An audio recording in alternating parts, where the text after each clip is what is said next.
Bismillahirrahmanirrahim. Assalamualaikum warahmatullahi wabarakatuh. Pada kesempatan kali ini saya ingin mereview kembali mengenai fikih jinayat yang diampu oleh Bapak dosen Bapak Khair Afandi SLC MH berkaitan dengan fikih jinayat. Adapun definisi mengenai fikih jinayat secara bahasa yakni adzambu atau dosa, ya. Kemudian istilah yang lain, fikih jinayat merupakan tindakan yang diharamkan, ya, berkaitan dengan jiwa dan raga seseorang.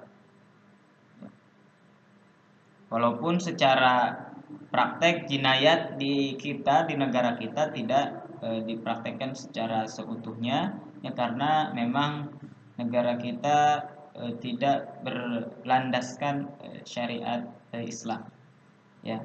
Namun tidak mengapa, karena ini juga penting untuk dipelajari, ya, sebagai wawasan.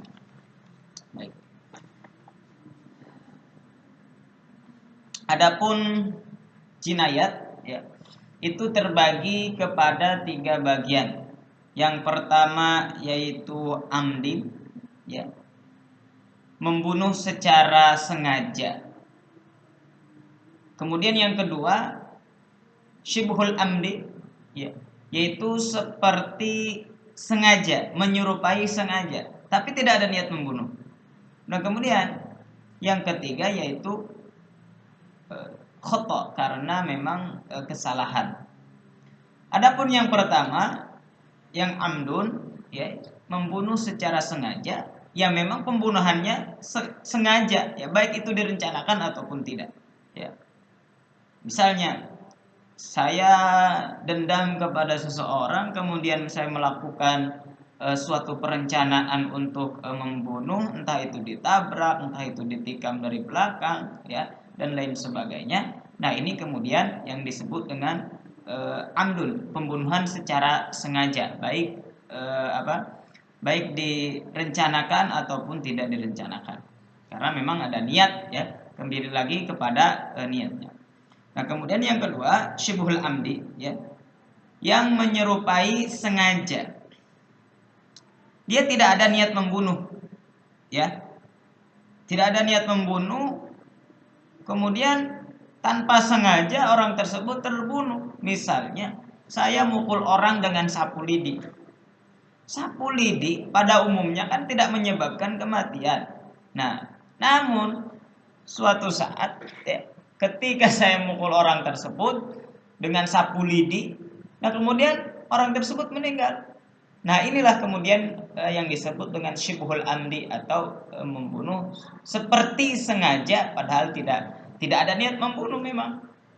Nah, kemudian yang ketiga yaitu qatlul khata, ya, membunuh karena kesalahan, ya, karena kesalahan. Misalnya begini, tempo hari si Zaid pergi ke hutan untuk berburu, kemudian dia temukan itu kijang atau rusa dan lain sebagainya, ya, kemudian dia bidik, ya, dia keker itu kijang. Ketika busur itu dilepaskan, ya, kijang itu kemudian tidak kena, justru terkena kepada orang yang ada di depannya. Nah, ini pembunuhan secara qatlul khata atau secara tidak sengaja. Nah, lalu bagaimana kemudian, apa hukuman bagi orang yang membunuh secara sengaja? Ya, karena memang ini berkaitan jiwa dan raga seseorang. Ya. Kalau dia membunuh secara sengaja, ya, baik itu direncanakan atau tidak, maka bagi dia adalah dikisos, ya, dikisos. Walaupun nanti itu tergantung kepada keluarganya, ya, ahli warisnya. Kalau misalkan memaafkan, ya, secara damai, yaitu sah-sah saja. Nah, kemudian apa hukuman bagi syibhul amdi, membunuh seperti sengaja? Nah, maka bagi yang kedua ini baginya tidak ada kisos, maka cukup membayar denda atau diat saja. Nah, kemudian hukuman bagi qatlul khata atau orang yang membunuh secara kesalahan karena kesalahan, ya, maka baginya hanya cukup membayar diat yang telah ditetapkan oleh syariat. Ya. Begitu. Kembali lagi yang diukur adalah niat. Kamu kenapa membunuh dia? Oh, karena saya kesal sama dia, saya membunuh dia secara sengaja. Tapi kalau nggak niat kayak tadi mukul pakai lidi atau karena salah sasaran, nah itu tidak menyebabkan terjadinya hukum kisos. Oke, kita lanjutkan.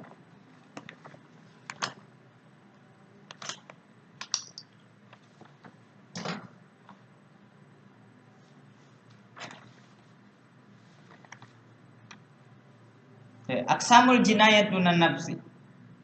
Ya, ada pembagian jinayat, ya, yaitu wajib kisos, ya, karena tadi pembunuhan secara sengaja, ya, berencana ataupun tidak berencana. Yang kemudian yang kedua yaitu cukup wajib diat atau selainnya.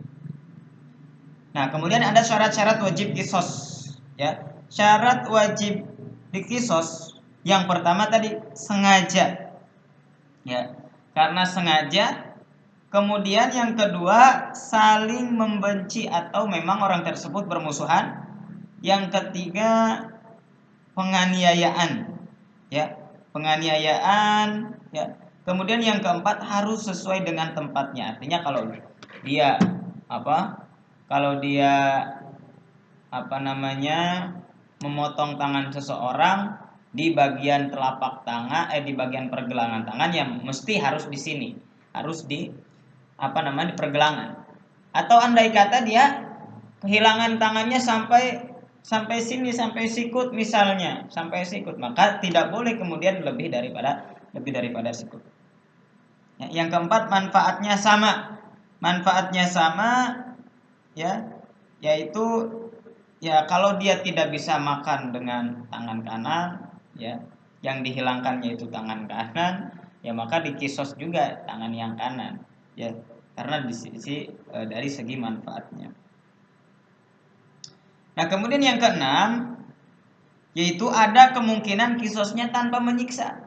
Artinya kisos tersebut tidak menyebabkan tersiksa gitu bagi yang dikisos. Contoh misalkan yang dikisos di tengah-tengah ini, ya. Ini kan tulang kering, ya. Kalau di sini kan masih memungkinkan gitu, ya. Nah, kemudian di sikut juga masih memungkinkan. Nah, kalau di tengah di sini kan dikhawatirkan kemudian tulang tersebut tidak kemudian sama, ya, atau nanti justru menyebabkan retak yang berlebihan kepada tulang yang lain. Nah, ini kemudian kenapa kisosnya tanpa menyiksa, dikhawatirkan tulangnya justru malah nanti tidak stabil, ya, karena dikisos. Nah, kemudian bagaimana kalau yang dipotong tangannya itu di sini, dibacoknya sampai sini, maka dari sisi manfaat maka kita ambil maslahatnya, maka boleh di depan. Ini berdasarkan dari pendapatnya Imam Syafi'i, ya, dalam fikih Syafi'i yang ditulis oleh Syekh Zainuddin Al-Malbari. Oke. Kemudian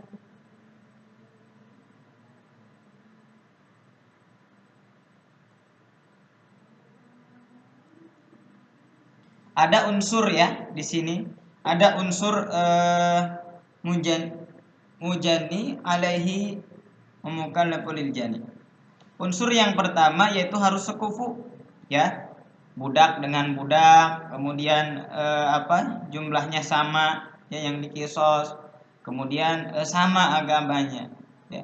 Jika beda agama, ya, kemudian tidak perlu dikisos. Bahkan dalam Al-Quran itu anna nafsa bin nafsi wal aina bil aini wal anfa bil anfi wal udhuna bil udhun wasinna bis sinni wal juruha qisas. Ya.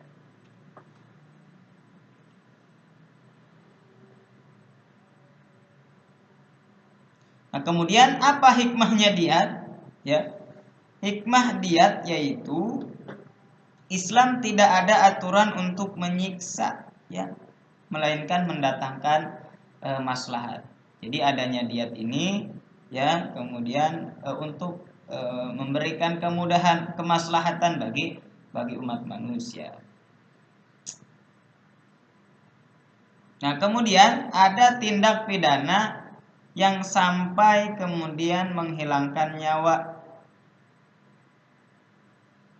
Ya, itu tadi sudah dijelaskan ya, jika dilakukannya dengan sengaja maka ditegakkan kisos apabila ya itu dilakukan secara sengaja. Namun jika tidak dilakukan secara sengaja maka ya cukup membayar denda.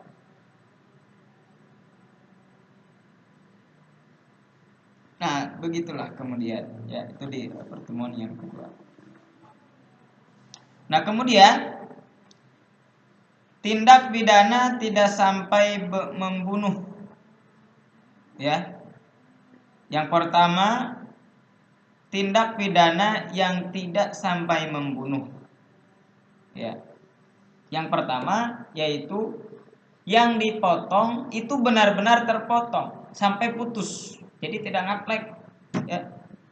Kemudian yang kedua kriteria yaitu hanya terluka atau ya tidak sampai putus lah ya, masih ada gitu, masih ngaplek lah gitu. Nah yang ketiga tidak terpotong atau tidak terluka akan tetapi ada fungsi yang hilang. Seperti apa misalnya? Seperti halnya dia disuruh natap matahari misalnya, ya itu kan menyebabkan menyebabkan kebutaan ya, atau disuruh melihat sinar laser ya, kemudian sehingga menyebabkan fungsi mata dia kemudian menjadi hilang, menjadi buta, menyebabkan kebutaan.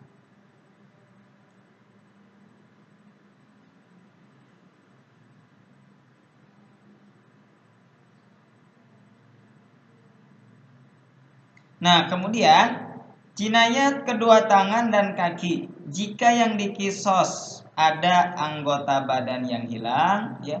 Jika yang mengkisosnya ridho, maka cukup. Ya. Udahlah, nggak usah ada kisos, saya ikhlas, saya maafkan. Semua perkara sudah saya maafkan, nggak usah ada kisos, saya ikhlas, saya sudah. Nah, ini cukup ya, tentunya tidak perlu ada kemudian kisos ataupun membayar denda. Nah, adapun untuk kisos ataupun membayar diat ini kan kewajiban. Kewajiban bagi siapa? Kewajiban bagi ahli warisnya atau keluarganya. Ya.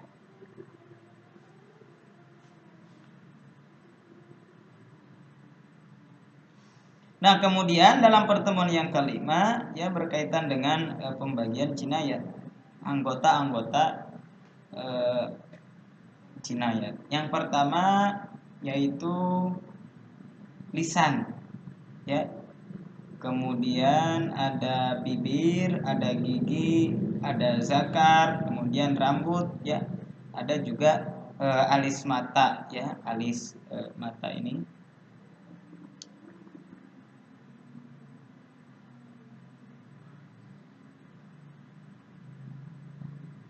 Nah, kemudian untuk lisan ya sama dengan pelaku dan korban, hanya karena yang satu bisa ngomong ya, yang satu gagu, maka baginya tidak ada kisos.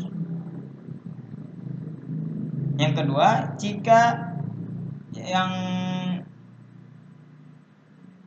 dikisos itu bibir ya, maka harus dikisos ya, disamaratakan bibir atas atau yang bibir bawah.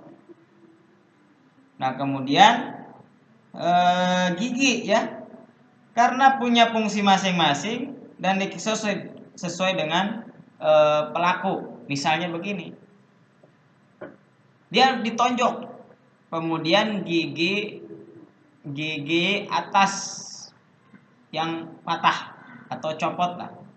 Nah, maka harus sesuai ya. Kalau mau dikesos sih harus sesuai dengan gigi mana yang patah. Nah, itu kemudian yang perlu dikisos ya. Maka ada cara-cara, jangan sampai kemudian gigi atas yang copot atau yang patah ya karena ditonjok, kemudian yang dikisos yang kiri. Nah, ini kan manfaatnya jadi tidak sama ya. Maka ya harus sesuai dengan manfaat dan posisinya.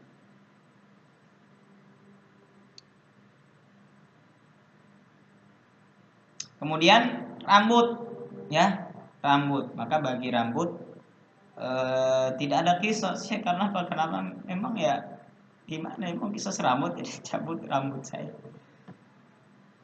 Nah, ini berkaitan dengan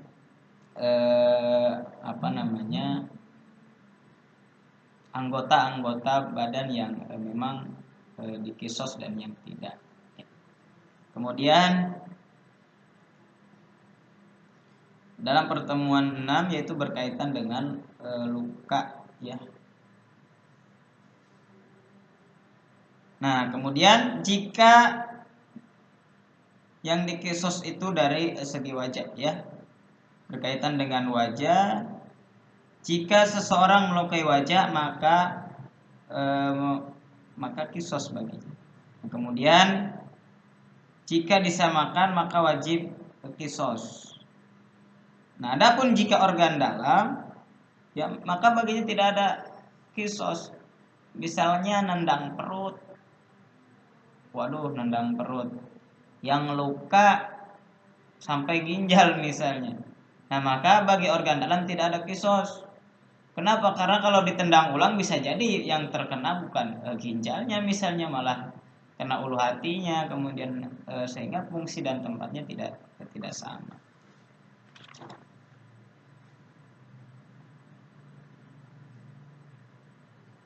Nah, kemudian pada pertemuan ketujuh yaitu berkaitan dengan rusaknya fungsi ya.